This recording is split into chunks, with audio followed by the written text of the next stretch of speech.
Hello दोस्तों, राधे राधे, हर हर महादेव। मैं मीनाक्षी आपके सामने फिर से अपने एक नए टॉपिक के साथ प्रेजेंट हुई हूँ, जिसको हम बोल सकते हैं इम्पोर्टेंस ऑफ कंसेप्शन। चलिए जानते हैं कि अगर न्यू लाइफ जब बिगनिंग होती है तो उसके लिए कंसेप्शन इतना इम्पोर्टेंट पीरियड क्यों माना गया है।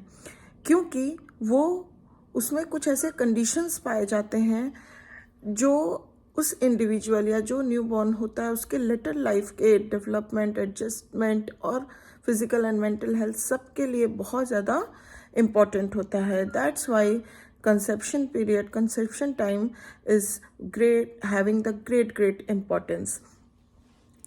पर अब हम इन 4 कंडीशंस के बारे में 1 on 1 जानेंगे इन डिटेल। बट दोस्तों, आपसे मैं एक चीज़ फिर से पूछना चाहती हूँ कि आपने क्या मेरे चैनल को सब्सक्राइब किया है। अगर नहीं किया है तो प्लीज़ पहले आप सब्सक्रिप्शन कर दीजिए, बिकॉज़ सब्सक्राइब करने के बाद आपको मेरे हर वीडियो का लाभ मिल सकेगा। आगे मैं बहुत सारे अच्छे इन्फॉर्मेशंस लेके आने वाली हूँ। तो इसके साथ चलते हैं, आगे बढ़ते हैं। तो पहला कंडीशन है hereditary endowment. The first important happening at the time of conception is the determination of the newly created individual's hereditary endowment. ये इसलिए बहुत इम्पोर्टेंस रखता है क्योंकि कंसेप्शन के टाइम पर ये एक बार और हमेशा के लिए स्थापित हो जाता है। The determination of hereditary endowment affects later development in 2 ways. ये 2 तरीकों से किसी भी न्यू लाइफ या न्यू इंडिविजुअल के को उसके लेटर डेवलपमेंट में 2 तरीकों से ये अफेक्ट करता है। जैसे हम पहला जानते हैं, hereditary places limits beyond which individual can not go. जैसे if prenatal and postnatal conditions अगर फेवरेबल होती है और अगर पीपल स्ट्रांगली मोटिवेटेड होते हैं तो they can develop their inherited physical and mental traits to their maximum potential.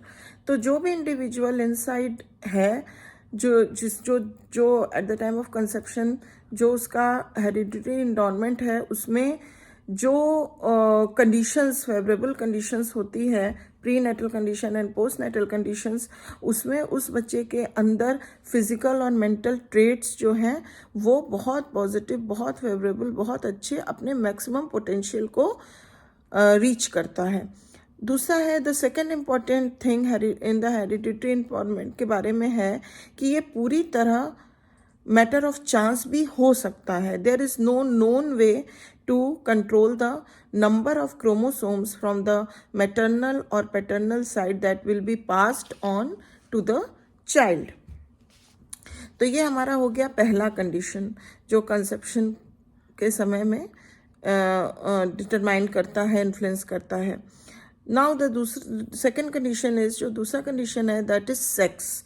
Determination of the individual sex is the second important happening at the time of conception. Conception के समय ही जो भी individual है उसका जो है सेक्स जो है वो डिटरमाइंड हो जाता है। ये डिपेंड करता है कि स्पर्मेटोजोन कैसा है, means the kind of spermatozoon that unites with the ovum. 2 प्रकार के मैच्योर स्पर्मेटोजोआ प्रोड्यूस्ड होते हैं इक्वल नंबर में। जैसे पहला हम कह सकते हैं, it contains 22 matched chromosomes plus 1 X chromosome.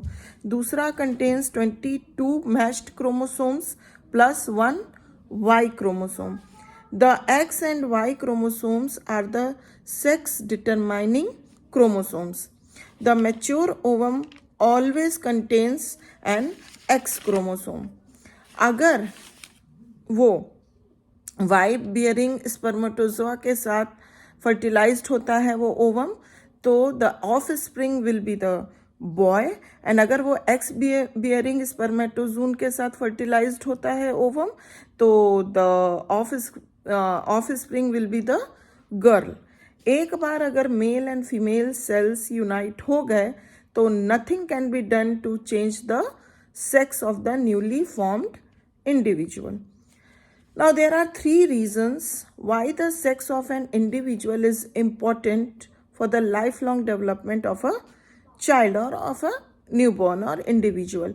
Each year, children comes under increasing cultural pressures from parents, teachers, and their peer group, and society at large to develop attitudes and behavior patterns that are considered appropriate for the members of their age and sex.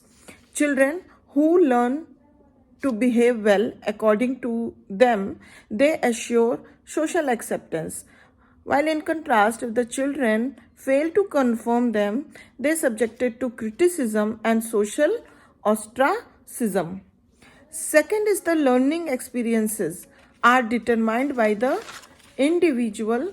For example, if a boy learns to play girls' games, is labeled as sissy, and girls who prefer boy games are known as tomboys. Third, and perhaps the most important of all, is the attitude of parents and other significant family members toward individuals because of their sex. Now, the third conditions, which is determined and influenced at the time of conception, is number of offsprings. The third important happening at the time of conception is the determination of number of offsprings there will be. While most humans are singletons, multiple births also occur. When a ripe ovum is fertilized by one spermatozoon, the result will be a singleton, unless the fertilized ovum splits into two or more distinct parts during the early stages of cell cleavage. When this happens, the result will be identical twins, triplets, or other multiple births. If two or more ova are released simultaneously and are fertilized by different spermatozoa, the result will be non-identical twins, triplets, or multiple births. Children of identical multiple birth are always of the same sex, while those of non-identical multiple birth may be the same sex or opposite sex. Now, fourth condition is the ordinal position. The fourth thing that happens at the time of conception is the establishment of new child's ordinal position among siblings.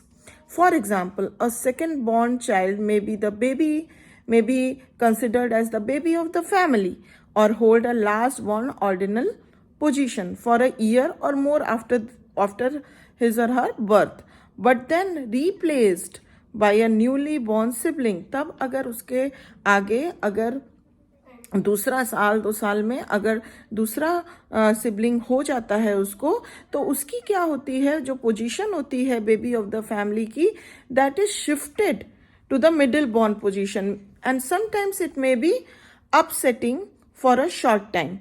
But young children or even babies tend to adjust to these changes. So here we go through all the 4 conditions which happens at the time of conception, and it is very important for the later development of the newborn. So I end up with this for now, and please again I request you to please subscribe my channel to know more and more important informations and new things. So for now, okay, bye bye, take care.